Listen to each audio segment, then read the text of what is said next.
complainant, who is the Member of Parliament representing the deceased. And it is coming at a time when, firstly, is to mention that this death has really attracted the wrath of the entire nation.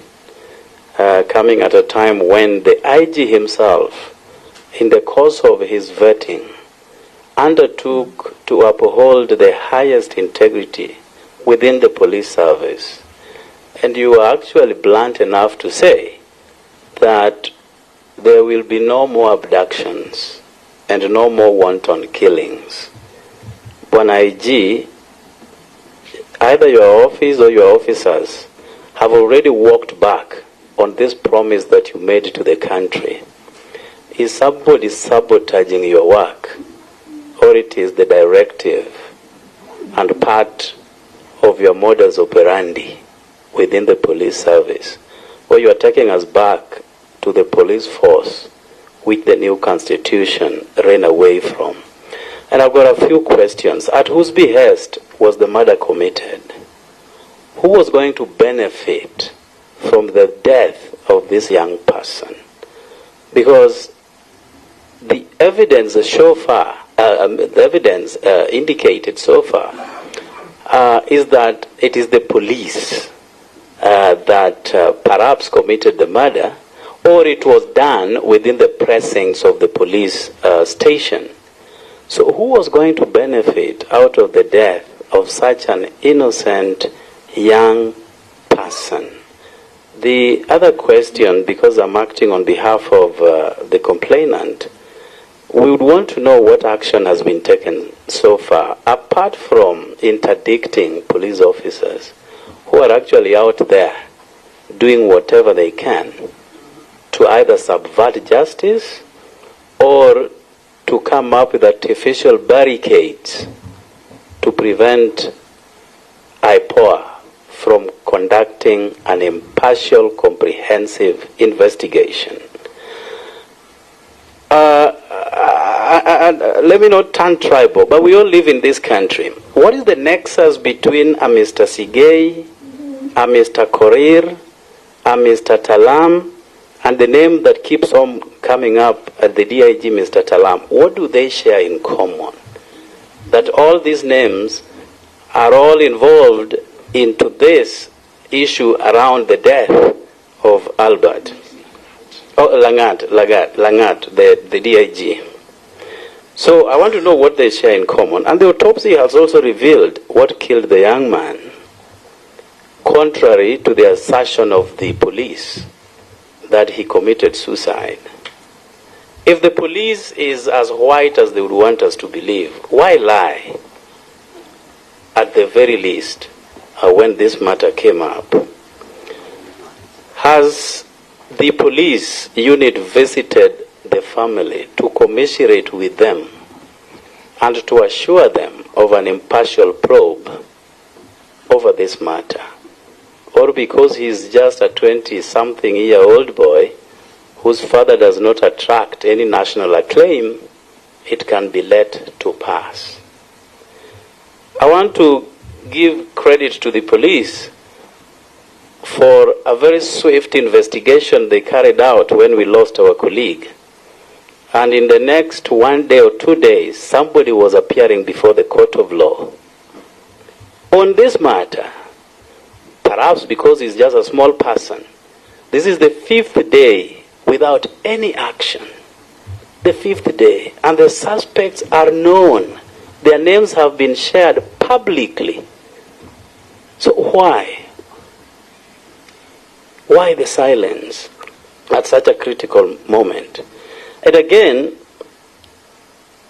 the CCTV footage, we are told, was deleted, particularly on the times that are under probe. Why would the police delete the CCTV footage if they have no role to play in the death? Why? Those are the questions I'd wanted to ask on behalf of the complainant. I think very crucial questions. And lastly, we because members, we have to finish so that we can allow the rest. I think you did. Chair, mine, the one I asked was just a follow-up to what you raised, Chair. Okay, so what we have Give me just an opportunity to ask one question. Chair, I want to ask the question, who authorized or gave orders for Ojwang, the late, to be moved from Homa Bay to Nairobi? It's a crucial question if we can clarify. I just want to ask. I think it's not really, the question should have been, why move him to Nairobi? I think we have our police stations all over the country. Wasn't it enough DIG or DCI to have the suspect, Ojwang or any other, being interrogated in Homa Bay? Wasn't it enough? I think that is... Chair, the question I asked is who authorized. The why is also another question, but the one I've asked, Chair, is who ordered that the suspect, sure because Chair, a question has arisen. I'm asking, yes, because you kind of presume that it must have been the interrogation and the arrest, even should have been in Homa Bay, right? I agree with you, Chair. The framing may be okay. different. Thank you, so, Chair. Your point is, you made your point. Vice Chair? That's by the DIG KPS.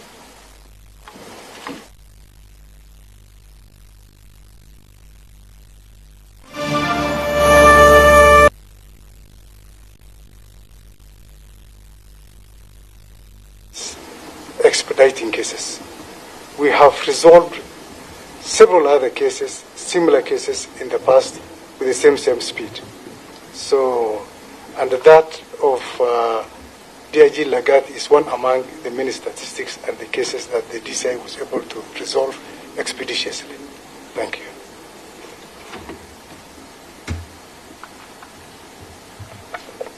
When the other three are still... The other three go on. Go on. Okello's question. Try to do it under 2 minutes. Then Kangara. I think Kangara was it was the issue of time. Again, there will be, and I think members. I did ruled that on the issue of OB and the entire sequence, we are going to be provided. It's okay, we'll extract it from the record. They're going to provide the entire record from OB, from the sequence. It will form part of our findings and observation in our report writings. So go on, please. We must be finishing this in 10 minutes. Thank you very much, Honorable Chair and Honorable members. The questions from Honorable Okello. Why are we still having abductions? So when I was here before this committee, when I was being vetted, I was very, very clear in my mind that I will operate within the frameworks of the law. And let me also state this. I feel a lot of pain for losing that young man. I feel the pain the parents of that man feels, because I'm also a parent. And for that reason, we want those investigations done quickly, and those who have committed the offense to have their time as directed by the laws of this land. On abductions, every case reported to us, to the National Police Service, on missing persons, we investigate them with the same seal. The DCI, as we speak now, he has a team specifically set aside to deal with all the cases of missing cases reported to the National Police Service throughout the Republic of Kenya for whatever reason, including self-abductions. They are all investigated with the same seal. So what I'm trying to say to this honorable committee, honorable chair, the National Police Service will never at any given time allow for those abductions, and every case of reported missing person must be investigated to its logical conclusion. However long it takes, we must investigate to its logical conclusion. That is what I would like to report to this committee and the promise to the people of Kenya. There was this question on why was this particular murder committed. And number two, who is it that was going to benefit on the scene? Or simply, what was the motive? This subject matter is currently being investigated by Apple so that they can tell us why was this murder committed, or what was the motive of doing this. All of us here, the people of Kenya, including these committee members, we are looking forward to getting those answers, and I am sure at the end of the day they are going to come out very, very, very clear.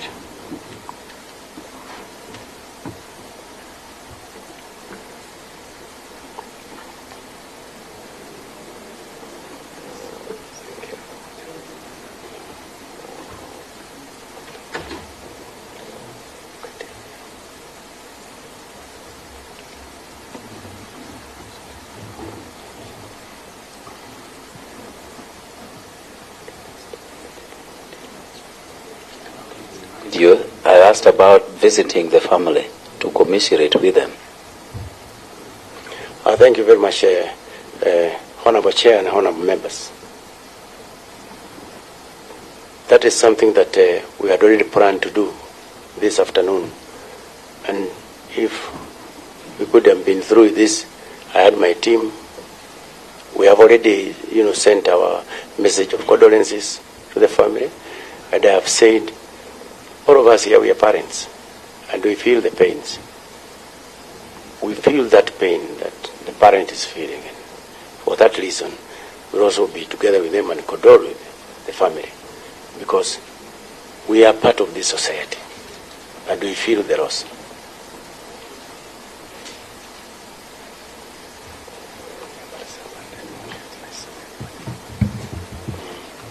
So, thank you very much here. That is what we would like to submit. Thank you very much, Chairman. IG